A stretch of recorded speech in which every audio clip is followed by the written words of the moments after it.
একদিন কবরেই পৌঁছে যাব। সেদিন চারিদিকে অন্ধকার ছাড়া, একাকিত্ব ছাড়া আর কিছুই মিলবে না। আল্লাহ নবী সাল্লাল্লাহু আলাইহি ওয়াসাল্লাম বলেন, নাফরমানের কবরে একজন ফেরেশতা পাঠানো হবে।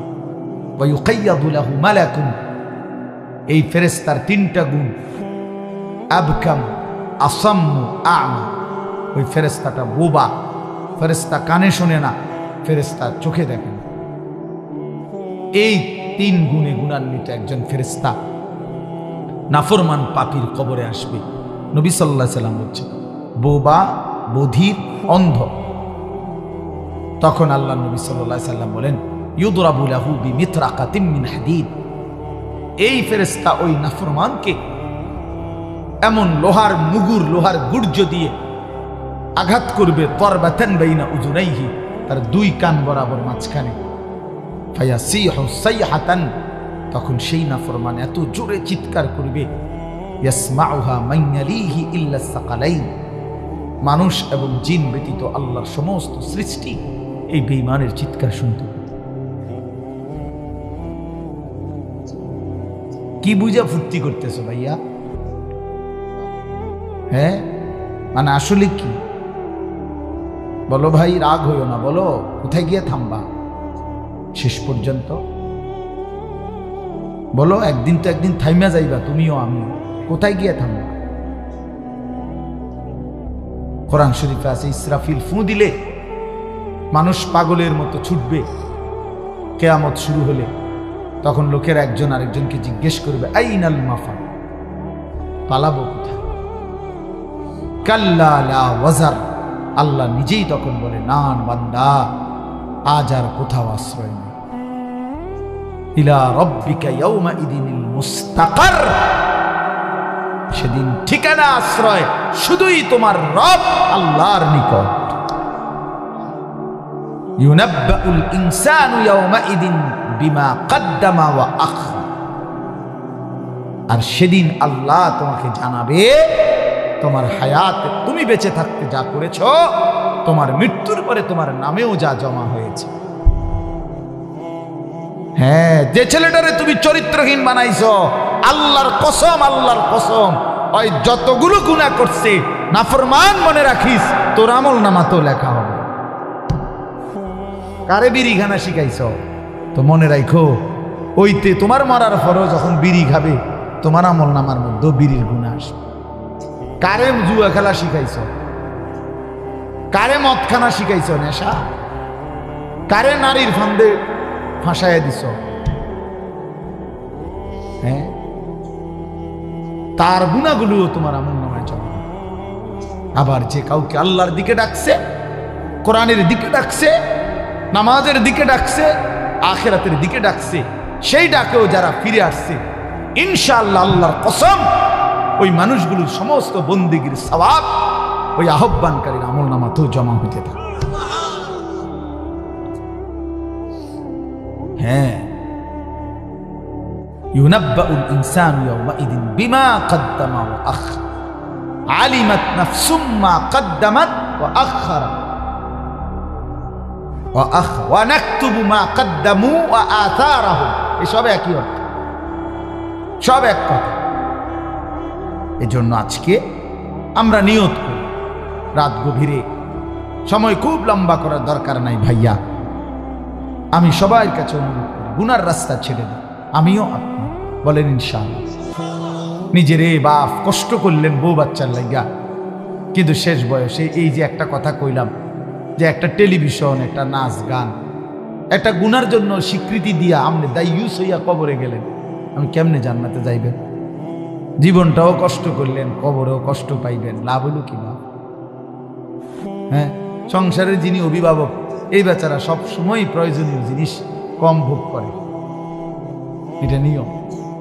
এই বেচারার লুঙ্গি ছিঁড়া, বেচারার গেঞ্জি ছিঁড়া, বেচারার কাপড় চোপড় সামান্য, ও বউ বাচ্চা, সংসারের সবার প্রয়োজন পূরণ করতে করতে আর থাকে না। তাহলে এখানে তো আমি সারা জীবন কষ্টই করলেন, কষ্ট করে আবার এদের নাফরমানির ব্যবস্থাও করলাম, তো এখানেও কষ্ট পাইলাম, কবরেও কষ্ট পাইলাম, তো কি পাইলাম আমি?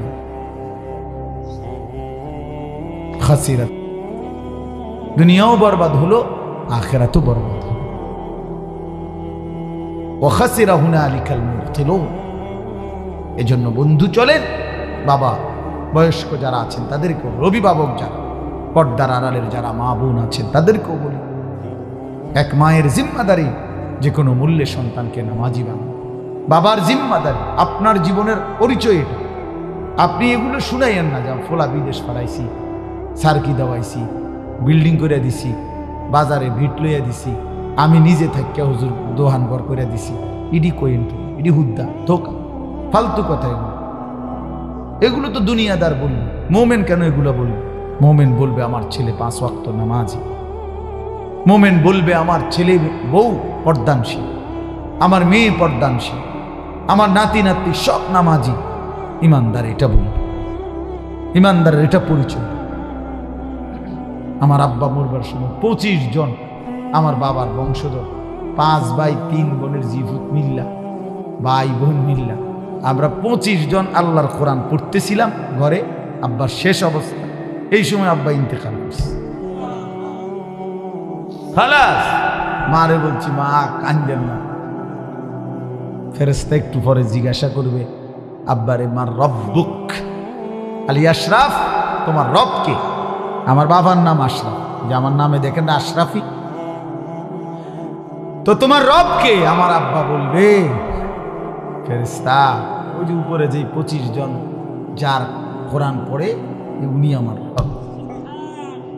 দেখো গিয়া, আমি না কবরের মাটিতে আসছি, আমার ফ্যামিলি উপরে কোরআন শরীফ পড়তেছে, গিয়ে দেখো আমি রব চিনবো না কেন? কি কবে না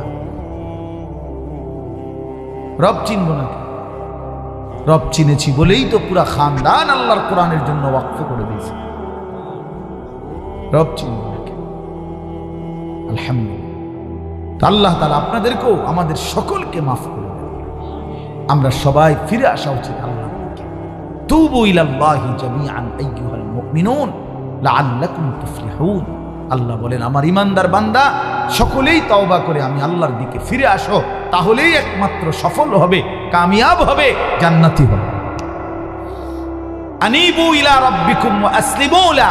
তোমরা সকলেই আল্লাহর দিকে ঝুঁকে পড়ো, আল্লাহর কাছেই নিজেদেরকে আত্মসমর্পণ। আল্লাহ কোরআনে বলছে, বহু আয়াত আল্লাহ বলছে, বান্দা আমার দিকে ফিরো, আমার দিকে ফিরো, আমার কাছে আসো, আমার কাছেই শান্তি, আমার কাছেই সুখ, আমার কাছেই স্বস্তি, আমার কাছেই নিরাপত্তা। আল্লাহ আমাদেরকে বুঝ দান করেন। কোরআনুল কারীমের 30 নম্বর পারা, 83 নম্বর সূরা। এই সূরার কয়েকটা আয়াত, 5টা আয়াত আমি আপনাদের কাছে তেলাওয়াত করেছি। 22, 23, 24, 25, 26 এই 5টি আয়াত পড়ছি এই মাত্র। এই সামান্য আরেকটু এই আয়াতগুলো তরজমা শুনাই, তাইলে ইনশাআল্লাহ আমার কথা শেষ। আল্লাহ আমাদেরকে তৌফিক দান করেন। সূরাটার নাম মুতাফফিফিন, তাতফিফ, দুইটাই, তাতফিফ অথবা মুতাফফিফিন এই সূরাটার নাম। 30 নম্বর পারা, 83 নম্বর সূরা। এই সূরাটার অর্থ হইল তাতফিফ বা মুতাফফিফিন, অর্থ হইল ওজনে কম দেওয়া। আরো অর্থ ব্যাপক হলে অর্থ হইল কোন প্রাপককে তার প্রাপ্য কম দেওয়া। বুঝেন নাই? আমার কাছ থেকে যিনি পাবে, সে যে দূর পাওয়ার কথা, তাকে তার চাইতে কি দেওয়া কম। এটাই হলো তাতফিফ। এই লোকটাকেই বলা হয় মুতাফফিফ, যে অপরকে কি দেয়? ঠকায়, তার প্রাপ্য দেয় না। কোন আল্লাহ তাআলা কোরআনের এই সূরাতে শুরুতেই বলছে, ওয়াইলুল লিল মুতাফফিফিন, এই যে তার প্রাপককে প্রাপ্য কম দেয়, ঠকায়, আল্লাহ বলছে তার জন্য জাহান্নাম, তার জন্য জাহান্নাম। এজন্য এই বাজারের ব্যবসায়ী ভাই যদি কেউ থাকেন, কাস্টমার ঠকায়েন, আসমানওয়ালা জাহান্নামের হুমকি দিছে। ওয়াইলুল লিল মুতাফফিফিন আল্লাযীনা ইযা তালু আলান নাসি ইস্তাওফুন।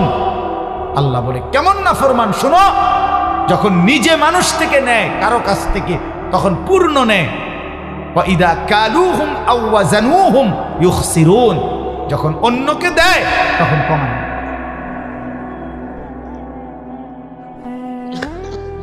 একদম ভাঙ্গা বলছে আল্লাহ,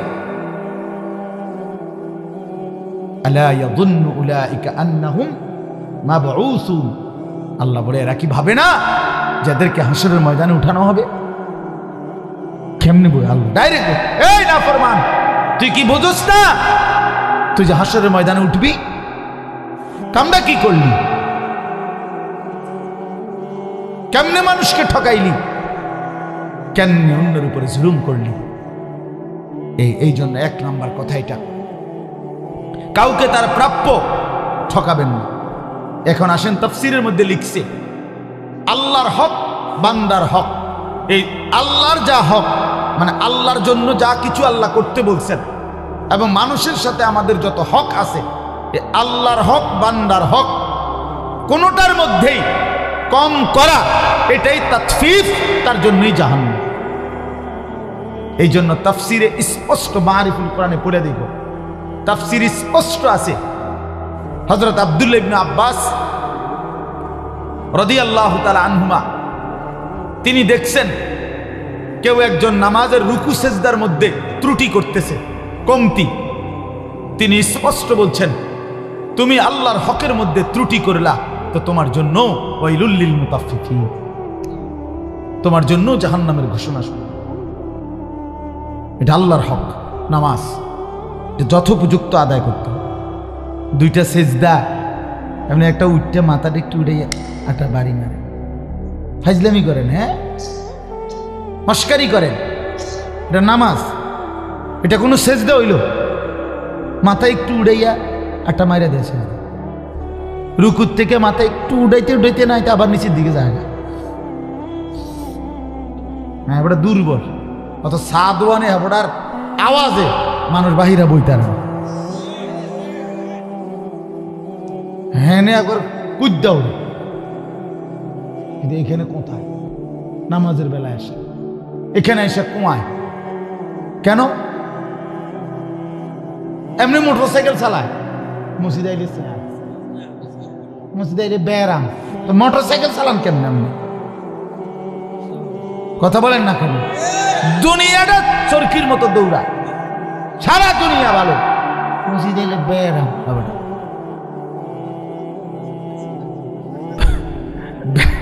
ব্যারাম দর, হ্যাঁ যে প্রকৃত অসুস্থ, কোন মুফতি সাহেব থেকে ফতোয়া নিছে, তাহলে সে ব্যবহার করুক চেয়ার, কিন্তু কোনো ডাক্তারের মতে না, নিজের মতে না। ডাক্তার সাহেব বলার পরে কোনো মুফতি সাহেবকে বলতে হবে, কোন উপযুক্ত আলেমকে বলতে হবে, হুজুর আমার এই হালাত, এই অবস্থায় আমি চেয়ারে বসে নামাজ পড়তে পারবো কিনা। নিজের ফয়সালা নিলে হবে না। ডাক্তার সাহেব ফতোয়া দেওয়ার যোগ্যতা নাই, অধিকার নাই। কথা বুঝছেন কিনা বলেন? কোন ডাক্তার ফতোয়া দেওয়ার অধিকার নাই। ফতোয়া দেওয়ার একমাত্র অধিকার উম্মতের উলামায়ে কেরামের মধ্যে যারা ফুকাহায়ে কেরাম, তারাই ফতোয়া দেন। উলামায়ে কেরামের হাত থেকে যে কোনো দ্বীনি জিম্মাদারি অন্যের কাঁধে যদি কেউ নিয়ে নেয়, তো ওই দল, ওই ফেরকা, ওই জাতি, ওই গ্রুপ, ওই মতবাদ, ওই সংগঠন কিছু দূর গেলেই পথ হারা হবে, গোমরা হবে, গোমরাই হবে, গোমরাই। এটাই সত্য, এটাই সত্য। দ্বীনের নামে কোনো কাজ, ইসলামের নামে কোনো কাজ উম্মতের উলামায়ে কেরামের তত্ত্বাবধানেই হইতে হবে, এটা মনে রাখতে হবে। দ্বীনের কাজ ছোট হোক বড় হোক, দাওয়াত হোক তাবলীগ হোক, তালিম হোক জিহাদ হোক, মাসলা মাসাইল হোক, সোজা হিসাব। আজকে দাওয়াত ও তাবলীগের মধ্যে এই অল্প কিছু মানুষ, জেনারেল লাইনের লোক, এরা বিচ্ছিন্ন হয়ে সংখ্যাগরিষ্ঠ সারা পৃথিবীর কোটি কোটি লক্ষ লক্ষ উলামায়ে কেরামের বিরোধিতায় তাবলীগের নামে কিছু ফিতনা ছড়াচ্ছে। বেশি দিন নাই, আপনি দেখবেন না, বেশি দিন পরে নাই, এই ফটর ফটর পণ্ডিতি গুলো থাকবে না, আসলেই থাকবে না, আসলেই থাকবে।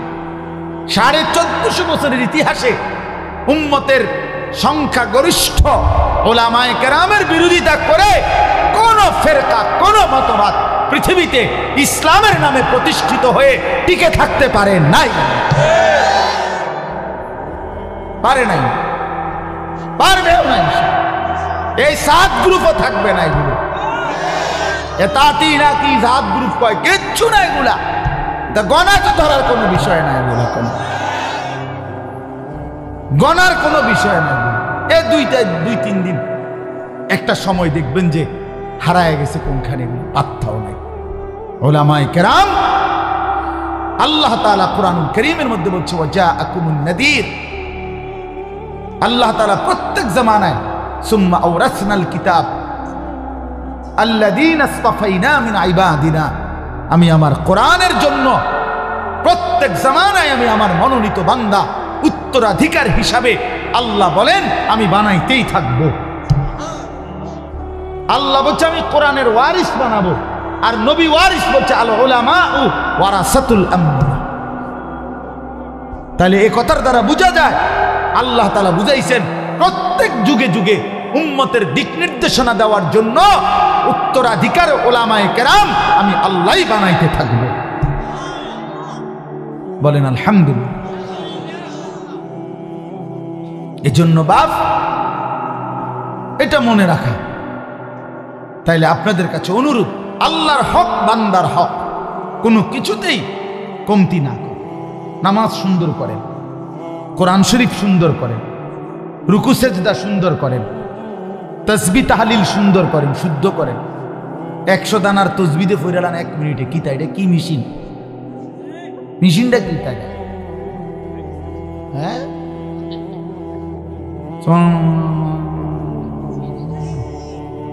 আলহামদুলিল্লাহ কিতা এডি কিতা? হ্যাঁ, কি মেশিন এটা? তামাশা ভাইয়া, এটা তামাশা। তাসবিহ পড়তে হবে রাসূলুল্লাহ সাল্লাল্লাহু আলাইহি ওয়াসাল্লামের সুন্নাত মোতাবেক। আর নবীজি প্রত্যেক তাসবিহ আলাদা আলাদা করতেন, এক নিঃশ্বাসে পড়তেন। সুবহানাল্লাহ সুবহানাল্লাহ সুবহানাল্লাহ সুবহানাল্লাহ, আলহামদুলিল্লাহ আলহামদুলিল্লাহ আলহামদুলিল্লাহ, আল্লাহু আকবার আল্লাহু আকবার আল্লাহু আকবার, লা ইলাহা ইল্লাল্লাহ লা ইলাহা ইল্লাল্লাহ লা ইলাহা ইল্লাল্লাহ, সাল্লাল্লাহু আলাইহি ওয়াসাল্লাম সাল্লাল্লাহু আলাইহি ওয়াসাল্লাম সাল্লাল্লাহু আলাইহি ওয়াসাল্লাম, আস্তাগফিরুল্লাহ ওয়া আতুবু ইলাইহি আস্তাগফিরুল্লাহ ওয়া আতুবু ইলাইহি আস্তাগফিরুল্লাহ ওয়া আতুবু ইলাইহি। পড়েন তো সুবহানাল্লাহ আলহামদুলিল্লাহ আল্লাহু আকবার, লা ইলাহা ইল্লাল্লাহ সাল্লাল্লাহু আলাইহি ওয়াসাল্লাম, আস্তাগফিরুল্লাহ ওয়া আতুবু ইলাইহি, সুবহানাল্লাহ আলহামদুলিল্লাহ আল্লাহু আকবার, লা ইলাহা ইল্লাল্লাহ সাল্লাল্লাহু আলাইহি ওয়াসাল্লাম, আস্তাগফিরুল্লাহ ওয়া আতুবু ইলাইহি। আচ্ছা, এখন যা আপনাকে পড়লাম, যেই নাফরমানগুলো পড়ে নাই, মনে রাখবেন এগুলা বোবা, এগুলারে আল্লাহ তাআলা জবান দেয় না। মূল কারণ এই জন্য পড়ে নাই। কেন পড়ে নাই? না না, বোবা, মূলত এদেরকে আল্লাহ জবান দেয় না, এই জন্য পড়ে। এরা মূলত বোবা, এদের বদনসিব, এরা এদের মালিকের নাম নিতে পারে। কি পরিমাণ অভিশপ্ত, কি পরিমাণ লানত, চিন্তা করছি। তার মালিকের নামও তার মুখ দিয়ে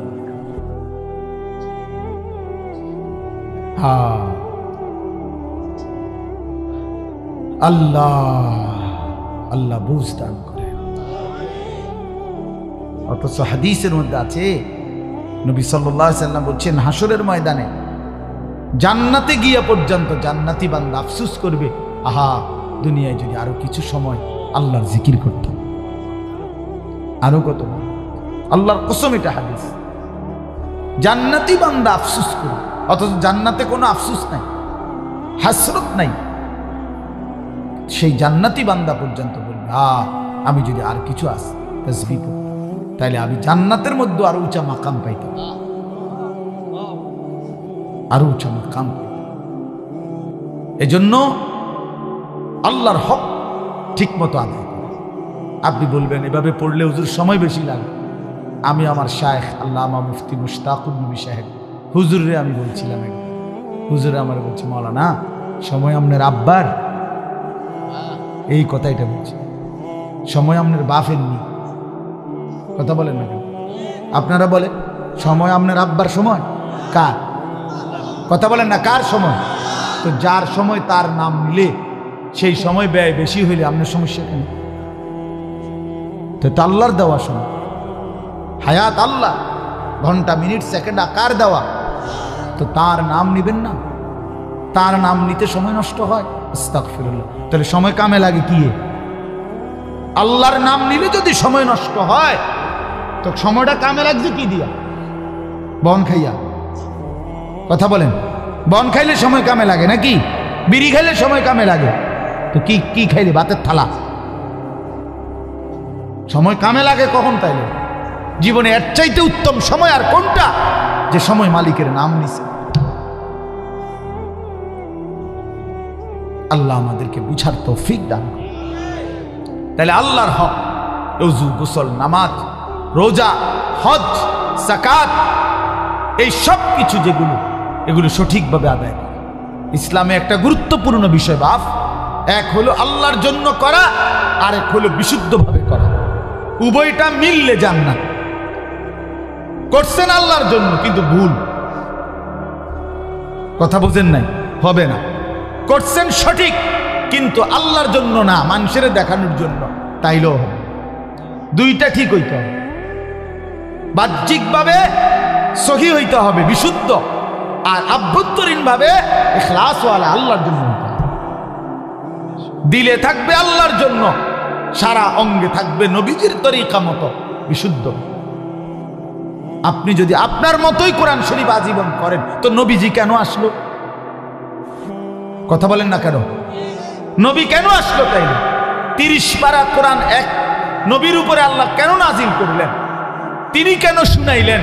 এটা তো প্রত্যেকের এক কপি করে দিয়ে দিলেই সার্থ, যে তোমাগোটা তোমরা পড়ে নিও, যার যেমনি সুবিধা হয়। বলেন না, রাসূলুল্লাহ সাল্লাল্লাহু আলাইহি সাল্লামের উপরে নাজিল করার তাহলে কোনো কারণ নাই? তাইলে আল্লাহ নবী সাল্লাল্লাহু আলাইহি সাল্লামের প্রথম জিম্মাদারি, পৃথিবীতে নবীর প্রথম দায়িত্ব কি ছিল? কোরআনের 4টা আয়াতের মধ্যে আল্লাহ 4 বার এই কথাটা বলছে যে আমার বন্ধুর প্রথম দায়িত্ব কোরআনুল কারীমের বিশুদ্ধ তেলাওয়াত। কোরআন তেলাওয়াত করে আমার বান্দাদেরকে শোনাবে, শিখাবে। এটা ছিল নবীজি সাল্লাল্লাহু আলাইহি সাল্লামের প্রথম জিম্মাদারি।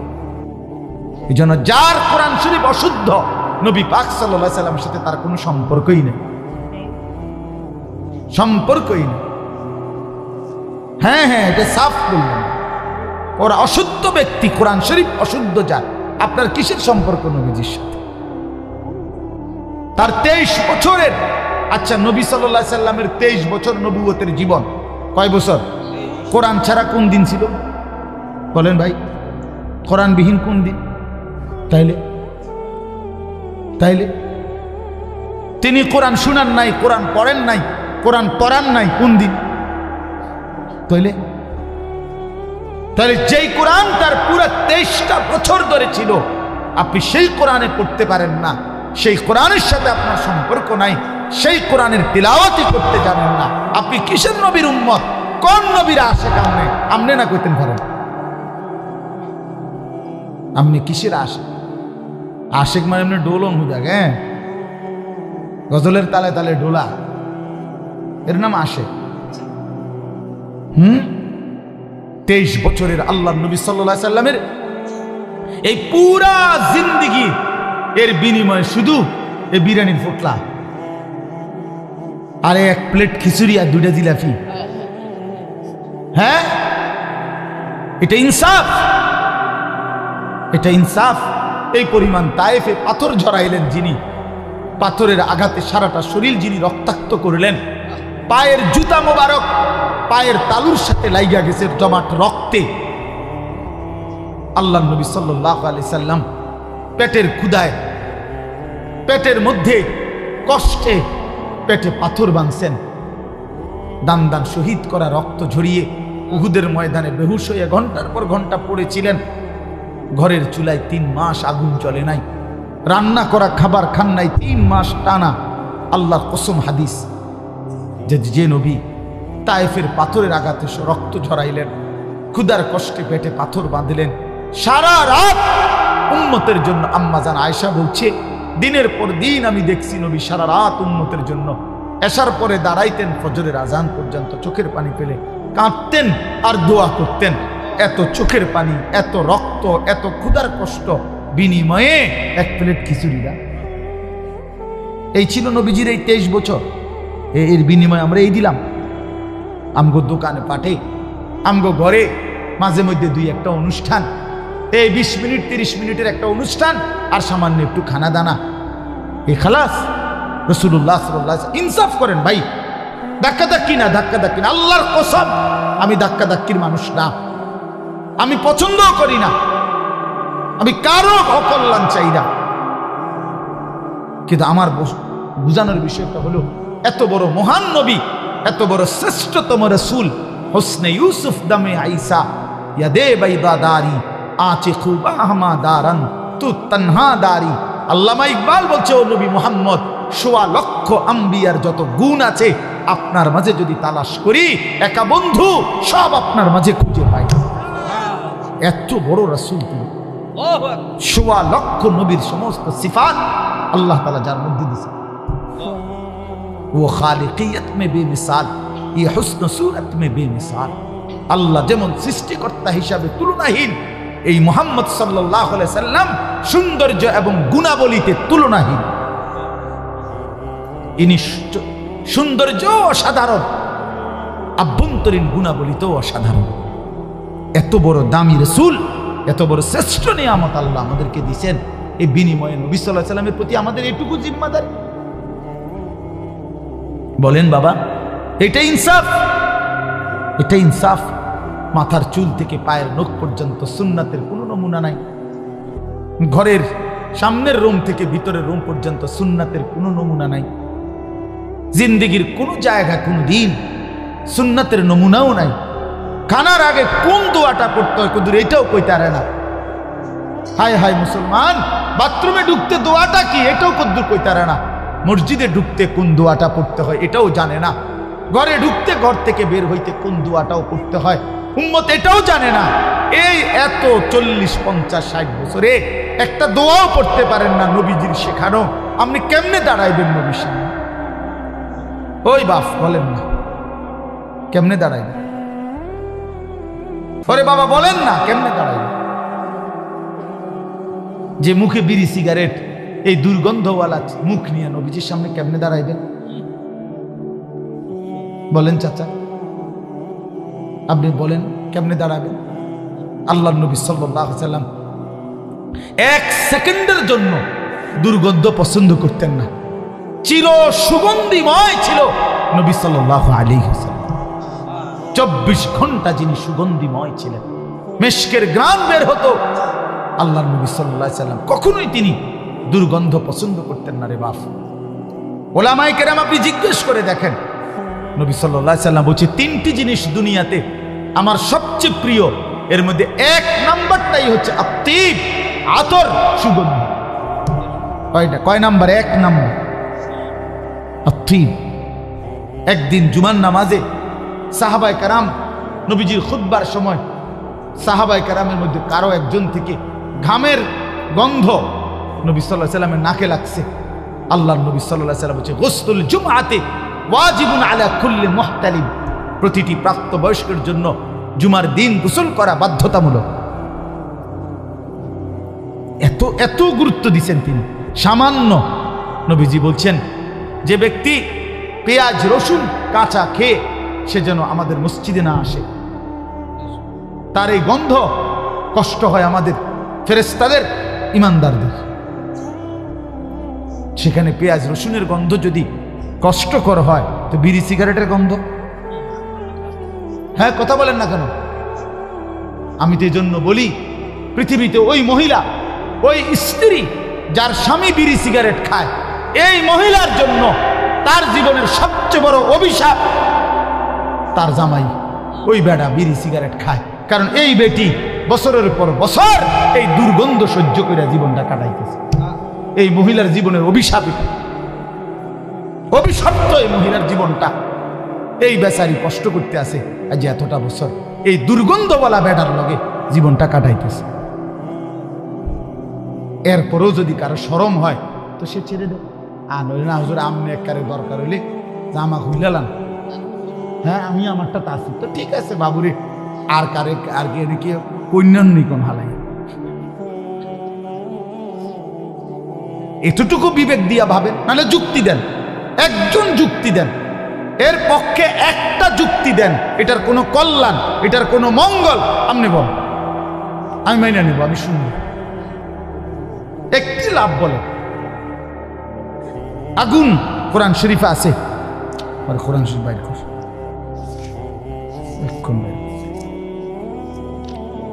এই যে দেখেন কোরআন শরীফে আছে, তুসকা মিন আইনিন আনিয়া লাইসা লাহুম তাআমুন ইল্লা মিন দারি' লা ইউসমিন ওয়া লা ইউগনি মিন জু'। আগুনে উত্তপ্ত কাঁটাযুক্ত খাবার জাহান্নামীকে খাওয়ানো হবে, যেটা আগুনের কারণে এর মধ্যে না কোনো পুষ্টি আছে, না কোনো ক্ষুধা নিবারণ আছে। ঠিক বিড়ি সিগারেট এমন, এটার মধ্যে কোনো পুষ্টিকর কিছুও নাই, এটার মধ্যে ক্ষুধা নিবারণেরও কি নাই, কিছু নেই। এটার দ্বারা কি ভোগ যায়, পেটের ভোগ কমে? এটা দ্বারা কি শারীরিক কোনো পুষ্টি কিছু হয়? এটা জাহান্নামীদের খাবার। এই যে কোরআন শরীফে আছে মিয়া, লা ইউসমিনু ওয়া লা ইউগনি মিন জু'। জাহান্নামীকে যে খাবার দেওয়া হবে সেটার মধ্যে কোনো পুষ্টিও নাই, ক্ষুধাও নিবারণ হবে না। আর কি কইতো, কি বাংলা কইতো? আর আল্লাহ আমাদেরকে বুঝ দান করে, বুঝ দান করে। নিয়ত করেন ইনশাআল্লাহ যে ইনশাআল্লাহ বিড়ি সিগারেটের এই দুর্গন্ধ ছেড়ে দেব ইনশাআল্লাহ। দেখেন না বলে এতটি কথা শুনলাম, হুজুর আমনের মাইক দাওনে আমনে আমগরে এভাবে বেজ্জতি করলেন, আমনে কমপক্ষে একটু সান, আমনের জিদ ওঠেনি একটা সে দুইটা, যদি জিদ উঠে যা বেড়া, এতটি কথা শুনলাম, যা খাইলাম না এমন বিড়ি বেড়া। আমি তো চাই এর একটা জিদ উঠো আমনের শরীরের মধ্যে, ঠিক কিনা বলেন? আমনের শরীরে যদি একটা জিদ উঠে দরকার আমি আর আইতাম না, তো আপনি এইবার ছেড়ে দেন। আপনারা জানেন না আপনাদের এই মাহফিলের জন্য মকবুল ভাই কি পরিমাণ আবদার আমারে করছে বেচারা। আবার যে একটা মাহফিল আমারে দিতেই হইব, এই মাহফিল অনেক অনুরোধ করে একটা ডেট মিলানো রীতিমতো যুদ্ধের ব্যাপার। আল্লাহ আপনাদেরকে কবুল করে নেন। আমি আপনাদেরকে ভালোবাসি, এর অর্থ হইল আমরা বলো কন্যাকন্যা লাগছি এমন কিছু না বাপ, ঠিক না? আপনারাই বলেন, কোনো কারো অসন্তুষ্টি, আমি তো ঝগড়া না, মাকসাদ বদলানো। কেন ছেড়ে দিবেন না? কেন? আল্লাহ আমাদেরকে বুঝ দান করেন। তো বলেন, বলতেছিলাম আল্লাহর হক, বান্দার হক কম করা যাবে না। বান্দার হক যা আছে তা আপনার কাছে বান্দার যত হক, আপন বোনের সম্পদ, আপন ফুফুর সম্পদ, আপন ভাইয়ের সম্পদ, আপন স্ত্রীর মোহরের সম্পদ, আপনি সব আদায় করে দেন। আটকায় রাইখেন না বাবা, আটকায় রাইখেন না। ওই মানুষ একেবারে নিকৃষ্ট, মানুষের মধ্যে একদম নিকৃষ্ট খারাপ লোক ওই ব্যক্তি যে আপন জনের হক মাইরা খায়। আপন বোনের সম্পদ যে দিছে না, ওই একেবারে বড় বেশি হারাম করে, বেশি অসিব্য বেড়ায়। আপন বোন, আপন ফুফু, আপন ভাই, আপন ভাতিজা, আপন জন, আপন স্ত্রীর মোহর কয়টা টাকা? একটা মহিলার স্ত্রী মোহর 1 কোটি টাকা। বেটা টাকা হইতো না 1.5 লাখ 1 লাখ, এটা দেয় না, কান্দে কান্দে। আমারে চাও না, টিহা চাও, ডাকাত কথা হইল এটা বেশরম, কোন কথা এটা? স্ত্রীর মোহর দিয়ে দেন, বেটির মোহর বেটির দিয়ে দেন। ওয়া আতুন নিসাআ সাদুকাতিহিন্না নিহলা, আল্লাহ বলছে তোমরা তোমাদের স্ত্রীদের মোহর ফরজ মনে করে দিয়ে দাও। সামান্য কয়টা টাকা, কেন তার মোহর আটকায় রাখবে? আল্লাহ আমাদেরকে বুঝ দান করেন। হ্যাঁ, ভাই বোনের সম্পদ, ভাইয়ের সম্পদ আটকাবেন না। আমি অনুরোধ করছি, এইটুকু রাস্তা ছেড়ে দিলে, 1 বিঘত জায়গা ছেড়ে দিলে আপন ভাই হয়তো রাস্তা হয়ে যাবে। আপন ভাতিজাই তো, আপন ভাতিজাই তো, দেন টুকু ছেড়ে দেন, অসুবিধা। মনে করেন আমনেরে আল্লাহর জন্য ছেড়ে দেন। দুনিয়া আমার খুলনার হজরত গতকালকে আমাদের মাহফিলে ছিল, পরে সকালে আবার বয়ান করছে মাদ্রাসা, আমারে বলছে মৌলানা একটা প্রসঙ্গে কথা উঠছে, মৌলানা আল্লাহর জন্য দুনিয়া একটু ছেড়ে দিলে কিচ্ছু হয় না, আল্লাহর জন্য দুনিয়া ছোট হইলে কিচ্ছু হয় না। হুজুর এটা গতকাল ফজরে নসিহত করছে, আল্লাহর জন্য ছোটই হইলাম। আমরা আলেমুল আমাদেরকে কত সময় কতজন তুচ্ছ তাচ্ছিল্য করে না, তো এই তুচ্ছ তাচ্ছিল্য আল্লাহর জন্য সয়ে নিলাম। একদিন হাসরের ময়দান ইনশাআল্লাহ আল্লাহ তাআলা তার উত্তম বিনিময় ফিরে এখানে আছে। ইন্নাল্লাযীনা আজরামু কানু মিনাল্লাযীনা আমানু ইয়াদহাকুন, আল্লাহ বলে দুনিয়ায় নাফরমান ঈমানদারকে দেখে হাসে। ফালিয়াউমাল্লাযীনা আমানু মিনাল কুফফারি ইয়াদহাকুন, আল্লাহ বলে ঠিক তার বদলায় হাসরের ময়দানে ঈমানদার নাফরমানকে দেখে হাসবে। কোরআন শরীফের আয়াত, কি জ্বলন্ত আয়াত কোরআন। আজ তোরা হাসবেটা, সেদিন আমরা হাসবো ইনশাআল্লাহ। ইনশাআল্লাহ আল্লাহ আমাদের সবাইকে ঈমানদার হওয়ার তৌফিক দান করুন।